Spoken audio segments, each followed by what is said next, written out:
Hello friends, welcome to simple classes. आपण समस्त आमर ये सिंपल क्लासेस चैनल स्वागत करुच्ची। आशा करुच्ची आपण मैंने समस्ते भलरे थे और आपणकर परीक्षा भलरे प्रस्तुत होते। तो चलते आज आम आरंभ करवा अर्थशास्त्र जहाँकि प्लस टू सेकेंड ईयर पिला आज भिडटे। यही भिडियो आज आम आलोचना करवा अर्थशास्त्र संज्ञा। अर्थशास्त्र प्रथम विषय को लेकर आज आम यही भिडियो आलोचना करवा। तो अर्थशास्त्र प्रथम विषय कौन रही ना उपक्रमणिका और अर्थनीतिर संज्ञा विषय आज आम आलोचना करवा। अर्थशास्त्र उपक्रमणिका कौन रही लेकर आलोचना करवा और अर्थनीतिर संज्ञा को लेकर आज आम आलोचना करवा। तो चलतु आरंभ करवा। तो देखो प्रथम परिच्छेद उपक्रमणिका इंट्रोडक्शन ऑफ इकोनॉमिक्स लेकर आज आम आलोचना करवा। तो कौन से एक विषय संबंध में सुसंगठित ज्ञान राशि को विज्ञान आख्या दि जाए। कौन से एक विषय को लेकर विषय तथ्य संग्रह करा जाए कौन से एक विषय को लेकर ताहा विषय जदि ज्ञान आहरण करा जाए कौन से एक विषय संबंध में आलोचना करने को कहा जाए कौन ना विज्ञान बोलिक कहा जाए ताहाको विज्ञान आख्या दि जाए। कौन ना कौन से एक विषय संबंध में सुसंगठित ज्ञान राशि को कौन कहा जाए ना विज्ञान बोलिक कहा जाए। तो समाज रे बसवास कर व्यक्तिविशेषर कार्यकलाप विषय आलोचना कर अर्थशास्त्र को एक समाज विज्ञान बोलिक कहा जाउची। कौन पाई ना अर्थशास्त्र कौन पाई समाज विज्ञान बोलिक कहा जाउची ना समाज रे जो माने बसवास करुछंती सही व्यक्ति विशेषकर कार्यकलाप को सही व्यक्ति विशेष माने तांकर दैनंदिन जीवन में जो सब कार्य को संपादन करुछंती तांकर दैनंदिन जीवन में से माने जो सब कार्य को कार्यकारी करुछंती बा कार्य करुछंती सही कार्य को आलोचना करुथिबारु अर्थशास्त्र कौन कहा जाउची ना अर्थशास्त्र को एक समाज विज्ञान बोलिक कहा जाउची। समाज रे जो माने बसवास करुछंती समाज रे व्यक्ति विशेषकर कार्यकलाप को लेकर आलोचना करुथिबारु अर्थशास्त्र को कौन कहा जाउची ना अर्थशास्त्र एक समाज विज्ञान बोलिक कहा जाउची। मनुष्य समाज रे विभिन्न प्रकार कार्य को संपादन करुଥାଏ। मनुष्य कौन ना भिन्न भिन्न प्रकार विभिन्न प्रकार कार्य को संपादन करिଥାଏ तार जीवन यापन प्रणाली तार दैनंदिन जीवन में। समाज विज्ञान गोटे निर्दिष्ट शाखा से समस्त विषय आलोकपात कर पार न था। समाज विज्ञान गोटे निर्दिष्ट शाखा से मनुष्य तार दैनंदिन जीवन में जो सब विभिन्न प्रकार कार्य को संपादन करुचे सही कार्य को संपादन बा आलोचना कर पारि न था किए ना समाज विज्ञान एक निर्दिष्ट शाखा मनुष्यर दैनंदिन जीवन में करुवा विभिन्न प्रकार कार्य को आलोकपात कर पारि न था। से समाज विज्ञान प्रत्येक शाखा माने समाज विज्ञान भिन्न भिन्न शाखा मनुष्यर तार दैनंदिन जीवन में करुवा विभिन्न प्रकार कार्य को समाज विज्ञान भिन्न भिन्न शाखा यही सब को अध्ययन करता है एक एक निर्दिष्ट दिग को अध्ययन करि। अर्थनीति बा अर्थशास्त्र समाज विज्ञान एक शाखा जहाँकि मानविक जीवन अर्थनैतिक दिगटी को अध्ययन और पर्यालोचना करिଥାଏ। अर्थनीति बा अर्थशास्त्र जहाँ को कहा जाए इकोनॉमिक्स ताहा होची एक समाज विज्ञान एक शाखा।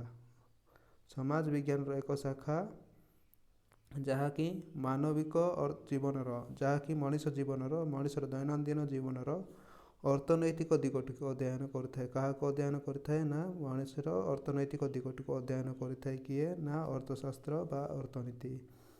सीमित संबलर अनुकूलतम विनियोग कर सर्वाधिक परितृप्त लाभ करने निमंते अर्थनीति मानव को दिगदर्शन प्रदान करें।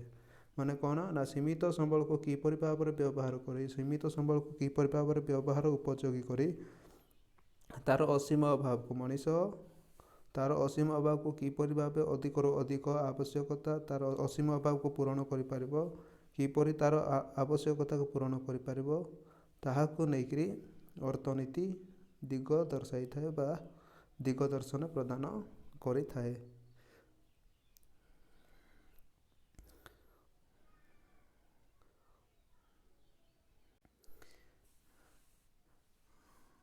आगे देखा कौन ना अर्थनीतिर संज्ञा परिसर और विषय वस्तु को लेकर आम आलोचना करवा।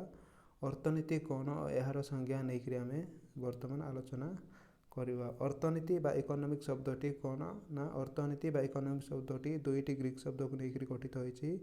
ଗୋଟେ ହେଉଛି କ'ଣ ନା ଐକସ୍ ବା ହାଉସ୍ ହୋଲ୍ଡ ବା ଓଡ଼ିଆରେ ତାହାକୁ କୁହାଯାଏ ଏକ ପରିବାର ବା ଏକ ଗୃହକୁ ବୁଝାଇଥାଏ। ନେମିନ୍ର ମାନେ ହେଉଛି କ'ଣ ଟୁ ମ୍ୟାନେଜ୍ ବା ପରିଚାଳନାକୁ ହିଁ ବୁଝାଇଥାଏ।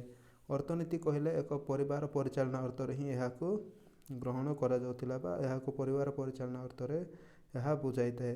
ଏଣୁ ସର୍ବପ୍ରଥମେ ଅର୍ଥଶାସ୍ତ୍ର ସ୍ୱଳ୍ପ ସମ୍ବଳ ମାଧ୍ୟମରେ ପରିବାର ପରିଚାଳନା ଅର୍ଥରେ ଏହାକୁ ଗ୍ରହଣ କରାଯାଉଥିଲା। ଅର୍ଥଶାସ୍ତ୍ରକୁ କ'ଣ ନା ଅର୍ଥଶାସ୍ତ୍ରକୁ ପ୍ରଥମେ ସ୍ୱଳ୍ପ ସମ୍ବଳ ମାଧ୍ୟମରେ ପରିବାର ପରିଚାଳନା ଅର୍ଥରେ ଏହାକୁ ବୁଝାଉଥିଲା ବା ଏହାକୁ ଗ୍ରହଣ କରାଯାଉଥିଲା। କିନ୍ତୁ ବର୍ତ୍ତମାନ ସମୟ ଅତିକ୍ରାନ୍ତ ହେବା ସହିତ ସମୟର ପରିବର୍ତ୍ତନ ହେବା ସହିତ ଏହି ଅର୍ଥଶାସ୍ତ୍ରକୁ ଏକ ପରିବାର ପରିଚାଳନା ଅର୍ଥରେ ଗ୍ରହଣ କରାଯାଇପାରିବ ନାହିଁ। କାରଣ ପୂର୍ବରୁ ଲୋକମାନେ ତାଙ୍କର ଦୈନନ୍ଦିନ ଜୀବନରେ ତାଙ୍କର ଆବଶ୍ୟକତାକୁ ତାଙ୍କର ଅଭାବକୁ ସେମାନେ ସୀମିତ ଭାବରେ ରଖିଥିଲେ। ସେମାନେ ତାଙ୍କର ଅସୀମ ଅଭାବକୁ ତାଙ୍କର ସୀମିତ ସମ୍ବଳ ଦ୍ୱାରା ତାଙ୍କର ଆବଶ୍ୟକତାକୁ ପୂରଣ କରିପାରୁଥିଲେ। କାରଣ ତାଙ୍କର ଅଭାବ ତାଙ୍କର ଆବଶ୍ୟକତା ସୀମିତ ଭାବରେ ଥିବାରୁ ତାଙ୍କର ସୀମିତ ସମ୍ବଳ ମାଧ୍ୟମରେ ତାଙ୍କର ଆବଶ୍ୟକତାକୁ ସେମାନେ ପୂରଣ କରିପାରୁଥିଲେ। କିନ୍ତୁ ବର୍ତ୍ତମାନର ଲୋକମାନେ ବର୍ତ୍ତମାନ ସମୟ ଅତିକ୍ରାନ୍ତ ହେବା ସହିତ ତାଙ୍କର ଦୈନନ୍ଦିନ ଜୀବନ ଏତେ ମାତ୍ରାରେ ଉନ୍ନତି ହୋଇଛି ଯେ ତାଙ୍କର ଦୈନନ୍ଦିନ ଜୀବନରେ ସେମାନେ ତାଙ୍କର ଆବଶ୍ୟକତା ତାଙ୍କର ଅଭାବ ଅସୀମ ହୋଇଥିବାରୁ ସେମାନେ ଏହି ସୀମିତ ସମ୍ବଳ ଦ୍ୱାରା ତାଙ୍କର ଆବଶ୍ୟକତାକୁ ପୂରଣ କରିପାରିବେ ନାହିଁ। ସେଥିପାଇଁ ବର୍ତ୍ତମାନ ଅର୍ଥନୀତିକୁ ଏକ ସୀମିତ ସମ୍ବଳ ଦ୍ୱାରା ପରିବାର ପରିଚାଳନା ଅର୍ଥରେ ଏହାକୁ ଗ୍ରହଣ କରାଯାଇପାରିବ ନାହିଁ। ଏହାର ପରିସର ବା ଏହି ଅର୍ଥଶାସ୍ତ୍ରର ଏତେ ମାତ୍ରାରେ ବ୍ୟାପକ ହୋଇଅଛି ଯେ ବର୍ତ୍ତମାନ ଅର୍ଥନୀତିକୁ ଏକ ପରିବାର ପରିଚାଳନା ଅର୍ଥରେ ଗ୍ରହଣ କରାଯାଇପାରିବ ନାହିଁ।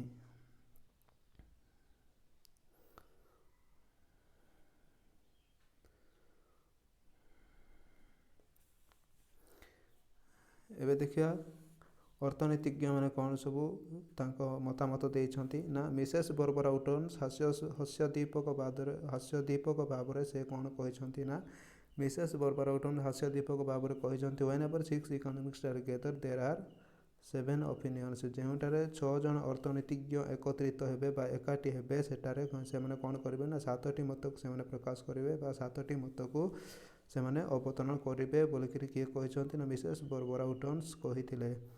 ଏବଂ ଗୁନାର ମାଇଡାଲଙ୍କ ମତରେ କ'ଣ ନା ଅର୍ଥଶାସ୍ତ୍ର ଏକ ଗତିଶୀଳ ବିଷୟ ହୋଇଥିବାରୁ ଏହାର ପରିସର ବୃଦ୍ଧି ପାଉଛି ଏବଂ ଏହାର ସଂଜ୍ଞା ଦେବା ଏକ ଦୁରୂହ ବ୍ୟାପାର। ଏହାର ସଂଜ୍ଞା ପ୍ରଦାନ କରିବା ପାଇଁ ବା ଏହାର ସଂଜ୍ଞା ଦେବା ପାଇଁ ସମ୍ଭବପର ନୁହେଁ ବୋଲିକରି କିଏ କହିଛନ୍ତି ନା ଗୁନାର ମାଇଡାଲ କହିଛନ୍ତି। ଏହା ଏକ କ'ଣ ନା ଗତିଶୀଳ ବିଷୟବସ୍ତୁ ହୋଇଥିବାରୁ ବୋଲିକରି ସେ କହିଛନ୍ତି। ଅର୍ଥନୀତି ବା ଅର୍ଥଶାସ୍ତ୍ର ଏକ ଗତିଶୀଳ ବିଷୟବସ୍ତୁ ହୋଇଥିବାରୁ ଏହାର ପରିସର ବୃଦ୍ଧି ପାଉଛି ବୋଲିକରି କିଏ କହିଛନ୍ତି ନା ଗୁନାର ମାଇଡାଲ କହିଛନ୍ତି। ଏବଂ ଏହାର ସଂଜ୍ଞା ପ୍ରଦାନ କରିବା ପାଇଁ ଦୁରୂହ ବ୍ୟାପାର ବା ସମ୍ଭବପର ନୁହେଁ ବୋଲିକରି ସେ କହିଛନ୍ତି। କିଏ ନା ଗୁନାର ମାଇଡାଲ। ତ ପ୍ରଫେସର ଏରିକ୍ ରୋଲଙ୍କ ମତରେ ଗୋଟିଏ ବିଷୟର ବିଜ୍ଞାନ ସମ୍ମତ ଏବଂ ଉପଯୁକ୍ତ ସଂଯୋଜିତ ଅଧ୍ୟୟନ ପାଇଁ ତାହାର ସଂଜ୍ଞା ନିରୂପଣ କରିବା ନିହାତି ଆବଶ୍ୟକ। ପ୍ରଫେସର ଏରିକ୍ ରୋଲ କ'ଣ କହିଛନ୍ତି ନା ପ୍ରଫେସର ଏରିକ୍ ରୋଲ କହିଛନ୍ତି ଗୋଟିଏ ବିଷୟ ଯଦି ବିଜ୍ଞାନ ସମାନ ହୋଇଥିବ ବିଜ୍ଞାନ ସହିତ ସମ୍ମତ ହୋଇଥିବ ତାହେଲେ ଉପଯୁକ୍ତ ଭାବରେ ଅଧ୍ୟୟନ କରିବା ପାଇଁ ଉପଯୁକ୍ତ ଭାବରେ ଆଲୋଚନା କରିବା ପାଇଁ ତାହାର ସଂଜ୍ଞା ନିରୂପଣ କରିବା ନିହାତି ଆବଶ୍ୟକ ବୋଲିକରି ସେ କହିଛନ୍ତି। କିଏ ନା ପ୍ରଫେସର ଏରିକ୍ ରୋଲ। ତ ତାଙ୍କ ମତାନୁସାରେ ଯେପରି ଜଣେ କୃଷକ ଜମିକୁ ଚାଷ କରିବା ପୂର୍ବରୁ ତା'ର କ୍ଷେତ୍ରର ଚୌହାଦି ଜାଣିବା ଉଚିତ ଠିକ୍ ସେହିପରି ଅର୍ଥଶାସ୍ତ୍ରର ଛାତ୍ର ଅର୍ଥଶାସ୍ତ୍ରର ସଂଜ୍ଞା ଜାଣିବା ନିହାତି ଆବଶ୍ୟକ ବୋଲିକରି ସେ କହିଛନ୍ତି। କିଏ ନା ପ୍ରଫେସର ଏରିକ୍ ରୋଲ କ'ଣ କହିଛନ୍ତି ନା ଜଣେ କୃଷକ ଯେପରି ତା'ର କ୍ଷେତ୍ରରେ ଚାଷ କରିବା ପୂର୍ବରୁ ତା'ର କ୍ଷେତ୍ରର ଚୌହାଦିକୁ ଯେମିତି ଜାଣିବା ଆବଶ୍ୟକ ଠିକ୍ ସେହିପରି ଏକ ଅର୍ଥଶାସ୍ତ୍ରର ଛାତ୍ରକୁ ଅର୍ଥଶାସ୍ତ୍ର ବିଷୟରେ ଅଧ୍ୟୟନ କରିବା ପୂର୍ବରୁ ଅର୍ଥଶାସ୍ତ୍ର କ'ଣ ତାହା ବିଷୟରେ ଜାଣିବା ନିହାତି ଆବଶ୍ୟକ। ଅର୍ଥଶାସ୍ତ୍ରର ସଂଜ୍ଞା ଜାଣିବା ନିହାତି ଆବଶ୍ୟକ ବୋଲିକରି ସିଏ କହିଛନ୍ତି। କିଏ ନା ପ୍ରଫେସର ଏରିକ୍ ରୋଲ। ତ ବୁଝି ହେଉଛି।